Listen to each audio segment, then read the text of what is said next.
जूनागढ़ की कांग्रेस भवन की ये खबर है, जहां पर एक कार्यक्रम का आयोजन होने वाला था। उसे लेकर टिकट वितरण को लेकर भारतीय जनता पार्टी और कांग्रेस पार्टी एक दूसरे के आमने सामने आ गई है। दरअसल कांग्रेस भवन पर नवसर्जन जूनागढ़ प्रकल्प के प्रारंभ कार्यक्रम का आयोजन हुआ था। तब टिकट वितरण को लेकर पैसा देने के आरोप लगाए जा रहे हैं। इसे लेकर हंगामा उठ गया है।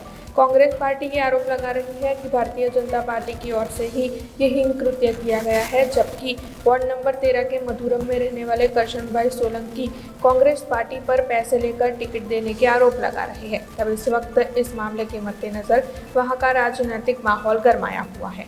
भवन खाते कार्यकारी प्रमुख तरीके અમિતભાઈની જે પ્રદેશ શક્તિ પ્રમુખ દ્વારા જે નિમણૂક કરવામાં આવી છે એને વિધિવત રીતે આજે એમને નિમણૂક આપવા માટેનો કાર્યક્રમ રાખવામાં આવેલો અને સાથોસાથ 30મી જાન્યુઆરી રાષ્ટ્રપિતા મહાત્મા ગાંધીનો નિર્વાણ દિન છે। એ નિર્વાણ દિને એને શ્રદ્ધાસુમન અર્પણ કરવાના સાથેનો આ કાર્યક્રમ રાખવામાં આવેલો હતો। કાર્યક્રમની શરૂઆત હજી અમે કરીએ એ પહેલા ભાજપ દ્વારા મોકલવામાં આવ્યા હોય ને કોંગ્રેસનો કાર્યક્રમ ડિસ્ટર્બ થાય એ પ્રકારનું બહુ સ્પષ્ટપણે દેખાઈ આવે છે।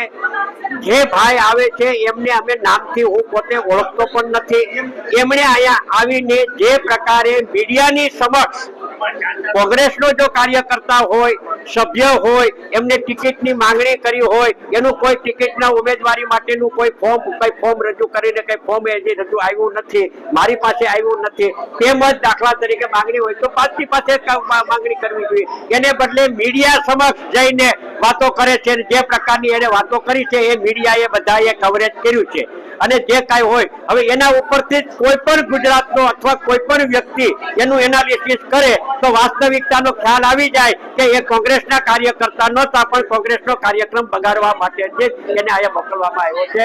ભાજપે આ પ્રકારનું કમલમમાં કાપવાનું શરૂ થયું છે અને કોંગ્રેસ કાર્યાલયે જોડવાનું કામ શરૂ થયું છે। એના કારણે ભાજપના પેટમાં તેલ રેડાણું છે કે કોંગ્રેસ સારી રીતે ગોઠવી ન શકે। हमसे जुड़े रहने के लिए हमारे YouTube चैनल को सब्सक्राइब करें और नई वीडियो की नोटिफिकेशन के लिए बेल आइकॉन को दबाएं।